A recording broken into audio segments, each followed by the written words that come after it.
안녕하세요. 그린빌 가족 여러분. 오늘 목요일 아침, 성탄절 잘 보내셨으리라 믿습니다. 성탄절이 예수님께서 우리에게 오신 날이라면 성탄절 그 이후로는 예수님이 우리와 함께 계심이 정말 중요한 것 같습니다. 오늘 우리 하루도 예수님과 함께 예수님이 우리 안에 살아 역사하시는 그러한 날이 되시기를 간절히 기원합니다. 자, 오늘은 예레미야 52장 우리 1절에서 11절의 말씀으로 함께 오늘 이 아침을 시작하도록 하겠습니다. 예레미야 52장 1절에서 11절의 말씀. 시드기야가 왕위에 오를 때의 나이가 21세라 예루살렘에서 11년 동안 다스리니라. 그의 어머니의 이름은 하무달이라. 림나인 예레미야의 딸이더라. 그가 여호와김의 모든 행위를 본받아 여호와 보시기에 악을 행한지라. 여호와께서 예루살렘과 유다에게 진노하심이 그들을 자기 앞에서 쫓아내시기까지 이르렀더라. 시드기야가 바벨론 왕을 배반하니라. 시드기야가 제9년 열째 달 열째 날에 바벨론 왕 느부갓네살이 그의 모든 군대를 거느리고 예루살렘을 치러 올라와서 그 성에 대하여 진을 치고 주위에 토성을 쌓음에 그 성이 시드기야 왕 제11년까지 포위되었더라. 그해 넷째 달 9일에 성중에 기근이 심하여 그 땅 백성의 양식이 떨어졌더라. 그 성벽이 파괴되며 모든 군사가 밤중에 그 성에서 나가 두 성벽 사이 왕의 동산 견문길로 도망하여 갈대아인들이 그 성읍을 에워쌌으므로 그들이 아라바 길로 가더니 갈대아 군대가 그 왕을 뒤쫓아가서 여리고 평지에서 시드기야를 따라잡으며 왕의 모든 군대가 그를 떠나 흩어진지라. 그들이 왕을 사로잡아 그를 하마 땅 리블라에 있는 바벨론 왕에게로 끌고 가매 그가 시드기야를 신문하니라. 바벨론 왕이 시드기야의 아들들을 그의 눈앞에서 죽이고 또 리블라에서 유다의 모든 고관을 죽이며 시드기야의 두 눈을 빼고 또 사슬로 그를 결박하여 바벨론 왕이 그를 바벨론으로 끌고 가서 그가 죽는 날까지 옥에 가두었더라. 아멘. 자, 우리 드디어 예레미야의 마지막 장입니다. 내일이면 예레미야 묵상을 마무리합니다. 마지막 장까지 이렇게 함께 오신 여러분들을 축복합니다.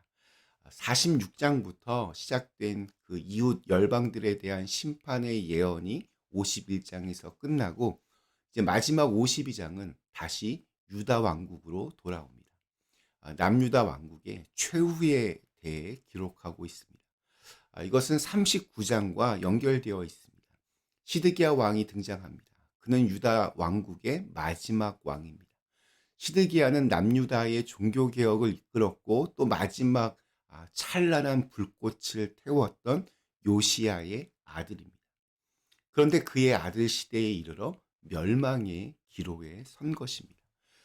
그의 아들 중에 이 요시야 왕의 아들 중에 3명이나 왕이 되었습니다. 그러나 하나같이 아버지를 닮지 않은 악한 왕이었습니다.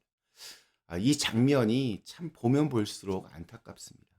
아버지의 신앙을 물려받지 못한 아들들의 이 이야기들이 가슴을 아프게 합니다. 이것은 믿음을 가진 부모들의 참 영원한 숙제 같다는 생각이 듭니다.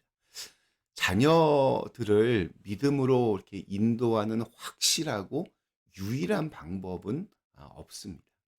그저 부모로서 최선을 다해서 자녀들을 위해 기도하고 또 하나님께 정말 맡기는 것 말고는 딱히 없어 보입니다. 그래도 틈나는 대로 하나님이 나에게 얼마나 귀한 일을 하셨는지, 얼마나 감사한지 이러한 고백들을 자녀들에게 들려주어야 합니다. 부모와 이렇게 말이 통하고 잘 소통하는 자녀, 또 엄마 아빠가 믿는 하나님이 그들에게 얼마나 귀한 분인지, 또 나를 위해 우리 부모가 얼마나 간절하게 기도하고 있는지를 아는 자녀는 그나마 믿음을 잘 계승할 확률이 아주 높을 것입니다. 자, 다시 시드기야로 돌아와서 그는 요시야의 늦둥이였습니다. 큰형 여호와스가 왕이 된 지 석 달 만에 죽고 작은 형 여호와김이 왕을 하다가 바벨론의 포로가 되었습니다. 그의 아들 여호와긴이 왕으로 세워졌으나 그 역시 바벨론의 포로로 끌려가고 이제 시드기야가 바벨론에 의해서 왕으로 세워졌습니다. 11년 동안 통치하다가 결국 바벨론에 의해서 완전히 멸망당합니다. 멸망하는 왕국의 마지막 왕이었기 때문에 비참할 수밖에 없었겠지만 시드기야의 최후는 특별히 매우 매우 비참합니다. 자신의 눈앞에서 아들들이 처형을 당하고 자신은 두 눈이 뽑힌 채 노예만도 못한 신분으로 바벨론에 끌려가 죽을 때까지 감옥에 갇히는 신세가 되었습니다. 왜 이 시드기야의 삶은 비참함으로 마무리되었을까요? 역사적으로 해석하면 이렇습니다. 시드기야가 왕위에 오를 당시 이미 남유다는 바벨론의 속국 신세였습니다. 시드기야 또한 이 바벨론에서 세웠던 꼭두각시 왕에 불과했습니다. 그런데 시드기야는 이 바벨론의 영향력에서 벗어나고 싶었습니다. 그래서 그는 은밀하게 애굽과 손을 잡았습니다. 애굽을 이용해서 바벨론으로부터 해방되고 싶었던 것입니다. 그런데 그렇게 믿었던 애굽이 바벨론과의 전투에서 집니다. 그러니 시드기야는 이 바벨론의 입장에서 보면 반역자이고 그의 비참했던 최후는 바로 여기에서 비롯됩니다. 자, 그런데 이것은 역사적인 해석이고 영적인 해석은 좀 이렇게 다르게 우리가 접근해 볼 필요가 있습니다. 우리는 이미 알고 있습니다. 유다의 고통이 어디서부터 시작되었는지 우리는 알고 있습니다. 하나님은 계속적으로 말씀하십니다. 너의 고통은 너희들의 지금 이 아픔은 하나님을 떠났기 때문이라. 마치 내 안에 평안이 깨지면 외부의 조그만 문제도 나를 넘어뜨릴 만큼 아주 큰 문제로 다가오듯이 내 안에 하나님을 잃어버리면 여기저기서 문제가 터집니다. 정답을 외부에서 찾으면 안 됩니다. 하나님에 대한 신뢰와 감사밖에는 우리를 외부의 힘으로부터 지켜줄 것은 없습니다. 공중 권세 잡은 자들의 세상에서 그들을 이기는 방법은 다른 것이 아닙니다. 오직 주님을 잘 믿는 것뿐입니다. 수없이 감정을 상하게 하는 말들을 이기는 방법은 그 말을 없애는 것이 아닙니다. 그런 것은 없어지지 않습니다. 다만 내 안에 감사가 넘치면 그 상처들을 이깁니다.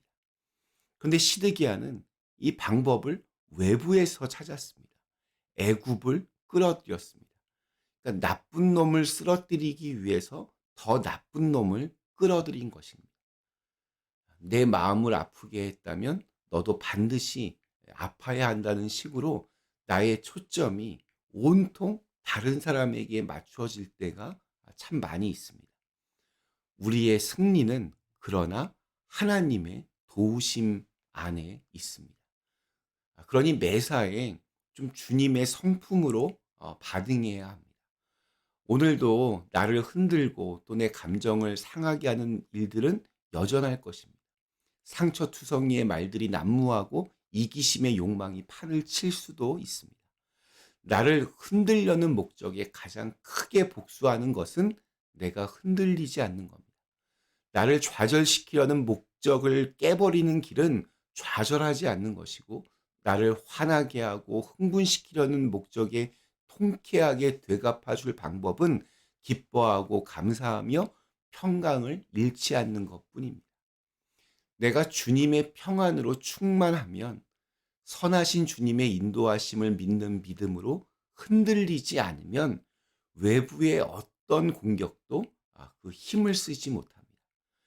외부의 공격이 나를 무너뜨리는 것이 아니라 나의 믿음 없음이 스스로 붕괴되는 지름길이라는 것을 명심하셔서 오늘 우리에게 주어진 이 하루를 더욱더 감사로 무장하실 수 있기를 간절히 기원합니다. 잠시 함께 기도하겠습니다. 전능하신 하나님, 시드기야는 애굽을 끌어들이며 외부에서 뭔가 자신의 도움이 될 것들을 찾았지만 그런 것이 중요하지 않았습니다. 문제는 내 안에 있습니다. 우리 안에서 하나님을 잃어버리지 않게 하여 주시옵소서. 우리 안에서 하나님을 향한 믿음과 또 평강과 또 감사가 사라지지 않게 하여 주시옵소서. 예수님의 이름으로 간절히 기도드리옵나이다. 아멘.